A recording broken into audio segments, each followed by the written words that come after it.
Hello everybody, कैसे हैं आप सभी। स्वागत करती हूँ आपका फिर से नई वीडियो में। आज की क्लास में हम स्टार्ट करने जा रहे हैं हमारा चैप्टर रिटायरमेंट और डेथ ऑफ अ पार्टनर। हमारा चैप्टर आज हम स्टार्ट करेंगे। इससे पहले हमने admission of a partner chapter को कंप्लीट कर लिया है।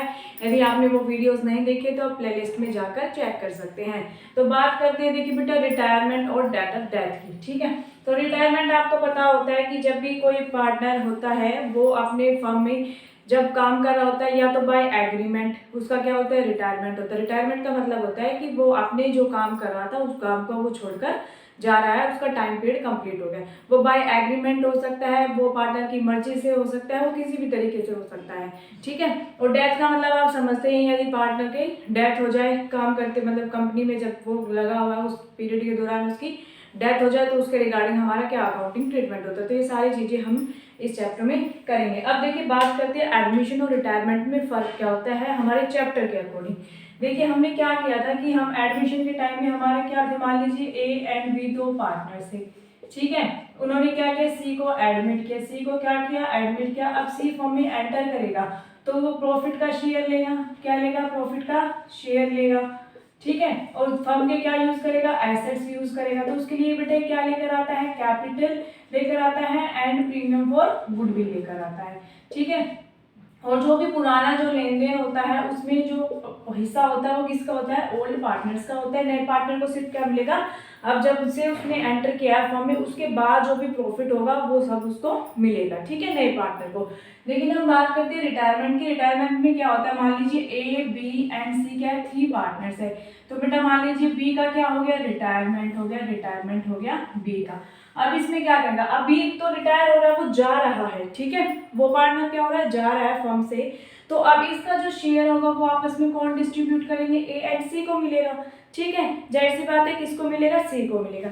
लेकिन जिस टाइम जब ये जा रहा है तो उस टाइम में जितना भी बेटा हमारा प्रॉफिट एंड लॉस होगा, जितने भी रिजल्ट्स वगैरह होंगे उसमें हिस्सा रहेगा बी का भी। ठीक है, वो सभी चीजें डिस्ट्रीब्यूट करने के बाद हम क्या करेंगे, बी की पेमेंट करेंगे रिटायरमेंट के टाइम पर। अब देखिए जब हम एडमिशन में पढ़ रहे थे तो क्या था, जो न्यू पार्टनर आता है, जो न्यू पार्टनर आता है वो क्या करता है, गेन करता है। एंड जो ओल्ड पार्टनर्स होते हैं वो क्या करता है बेटा, सेक्रीफाइस करता है।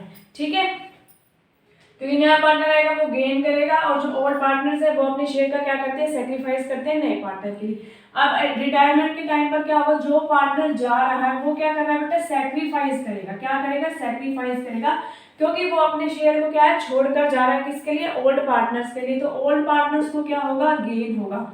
ठीक है, एंट्री वही रहेगी कि हमारा जो सेक्रीफाइसिंग पार्टनर होता है उसको हम क्रेडिट करते हैं, जो पार्टनर गेन करता है उसको हम डेबिट करते हैं। ठीक है, तो आपको ये याद रखना है बस, सेक्रीफाइस कौन कर रहा है, गेन कौन कर रहा है। तो रिटायरमेंट में हमारा क्या होगा, जो पार्टनर जा रहा है वो सेक्रीफाइस करेगा और जो रिटेनिंग पार्टनर जो फर्म में अभी बच जाएंगे वो क्या करेंगे, गेन करेंगे। ठीक है, ये बातें आपको समझनी थी कि अब आगे जब अकाउंटिंग ट्रीटमेंट करेंगे तब आपको धीरे धीरे समझ में आ जाएगी।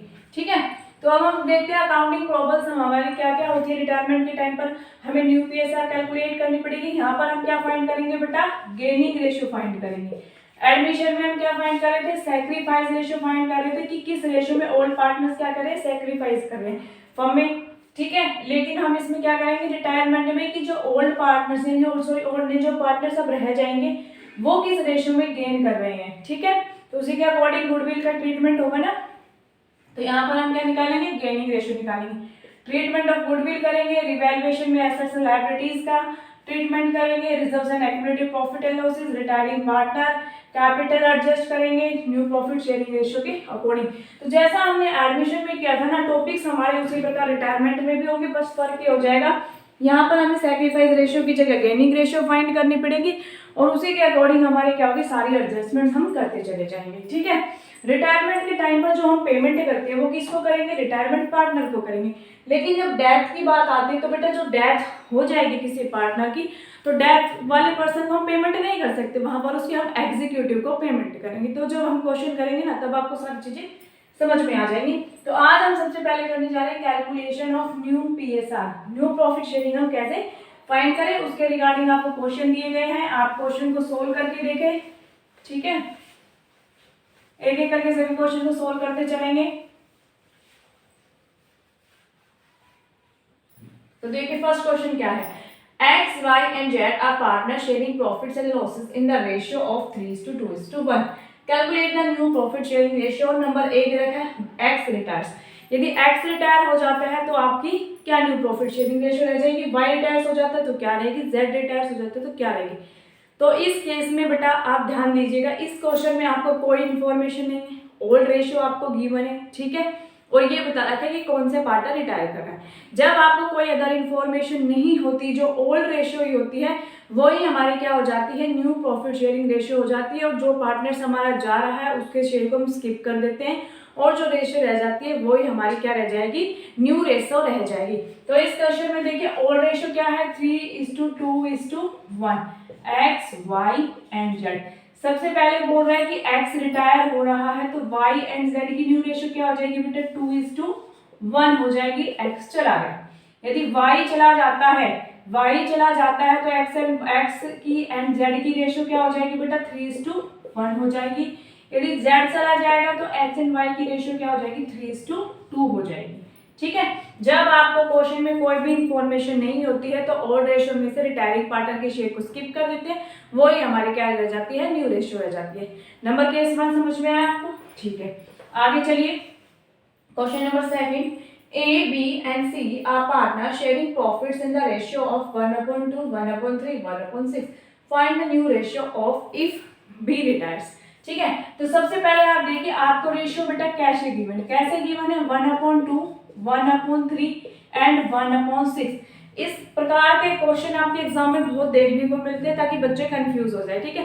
तो इसमें सबसे पहले बेटा हम क्या करेंगे, इनके डिनोमिनेटर को हम सेम करेंगे। इनके डिनोमिनेटर को सेम करने के दो तरीके हैं, या तो आप इसमें से देख लीजिए 6 सबसे बड़ा है, 2 की टेबल में भी 6 आता है, 3 की टेबल में भी 6 आता है, तो आप इनके डिनोमिनेटर को 6 कर लीजिए। इसको 3 से मल्टीप्लाई कर देंगे, 3/6 हो जाएगा।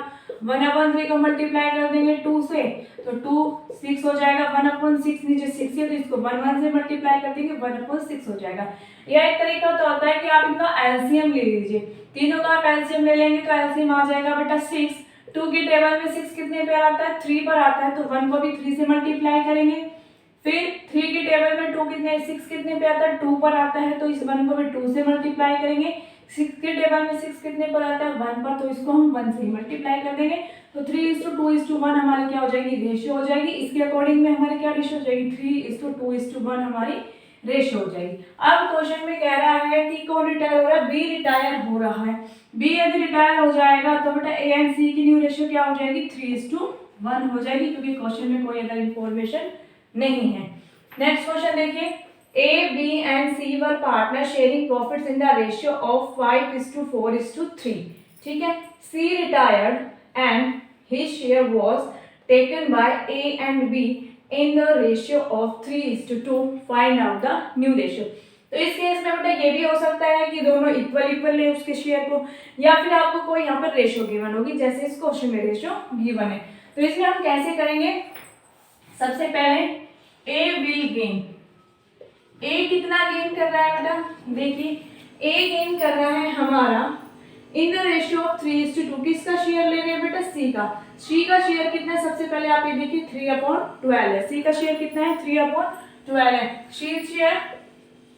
सी का शेयर है 3/12 और दोनों पार्टनर्स किस रेशियो में ले रहे हैं, इस रेशियो को 3:2 की रेशियो में ले रहे हैं।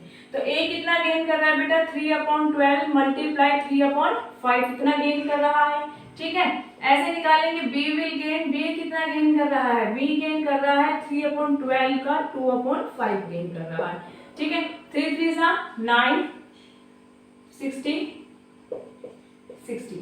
ठीक है।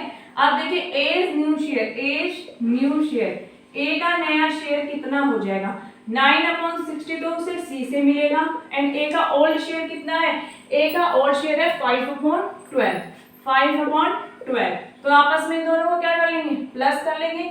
ऐसे निकालेंगे बी न्यू शेयर, बी का नया शेयर कितना है, तो बी का नया शेयर कितना हो जाएगा, 6/62 से सी से मिला है, एंड उसका ओरिजिनल शेयर कितना है, उसका है बेटा 4/12, उसका शेयर कितना है 4/12, दोनों को प्लस कर लेंगे तो हमारा आंसर आ जाएगा।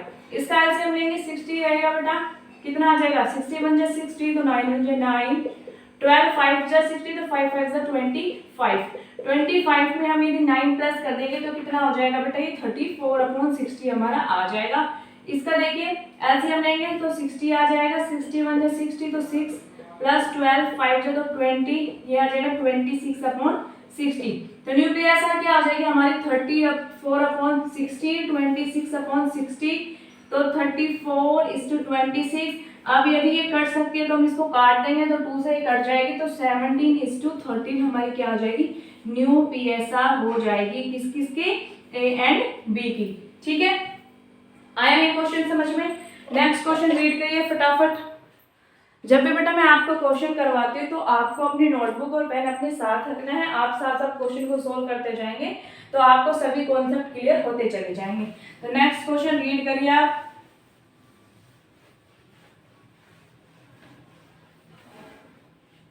देखिए, P, Q and R were partners in a firm sharing profits and losses in the ratio of 3:4:1। तीन पार्टनर्स है P, Q and R। Ratio given है 3:4:1, हमें रेशियो गिवन है। ऑन 31 मार्च 2022 आर रिटायर हो गया। R surrendered 1/3 of his share in favour of P. R ने क्या किया भाई, मैं तो अब जा रहा हूँ और जो मेरा शेयर रहेगा उसका 1/3 कौन लेगा, पी लेगा, और जो रिमेनिंग शेयर रहेगा वो किसको दे देगा, उसने क्यू को दे दिया। Calculate the new profit sharing ratio of P and Q, कि आपको new profit sharing ratio find करनी है। तो देखिए आर जा रहा है तो आर का शेयर कितना है, सबसे पहले तो ये देखिए आर का शेयर है 1/8, उसका 1/3 उसने किसको दे दिया, पी को दे दिया। तो पीस गेन, पी को कितना गेन हुआ, पी को गेन हुआ है बेटा 1/3 ऑफ आर शेयर, आर के शेयर का 1/3 उसको मिला है। तो आर का शेयर कितना है 1/8 है, तो इसको हम फाइंड कर लेंगे 1/24 हो जाएगा। P is new share, P का न्यू शेयर कितना हो जाएगा, पी का नया शेयर पहले कितना था बेटा 3/8 था, उसमें 1 प्लस कर देंगे 1/24, 24 एलसीएम आ जाएगा 8 3 जा तो 3 3 जा 9 प्लस 1 10/24। ऐसे ही हम निकालेंगे क्यूज गेन, क्यू को कितना गेन हुआ। देखिए 1/3 जो था वो तो किसने ले लिया, आर ने ले लिया।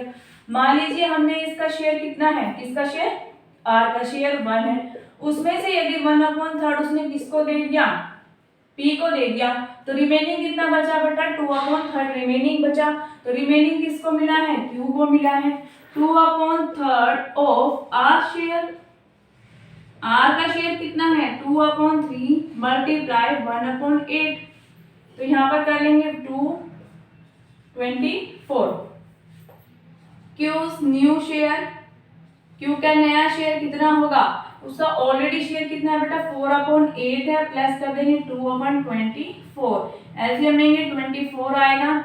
8 3 जा 24 तो 4 3 जा 12 प्लस 24 1 जा 2 तो ये आ जाएगा बेटा 14/24।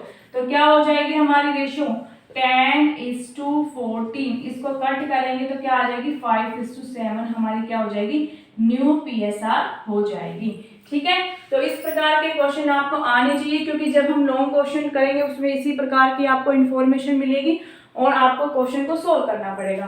कल की क्लास में हम करेंगे इसी के रिगार्डिंग बड़ा ही इंपॉर्टेंट क्वेश्चन, एग्जाम के पॉइंट ऑफ व्यू से बड़ा ही इंपॉर्टेंट क्वेश्चन है, तो आपको वो वीडियो जरूर देखनी है। ठीक है, वीडियो अच्छी लगी हो तो वीडियो को लाइक कर देना, चैनल पर नए हैं तो चैनल को सब्सक्राइब कर देना।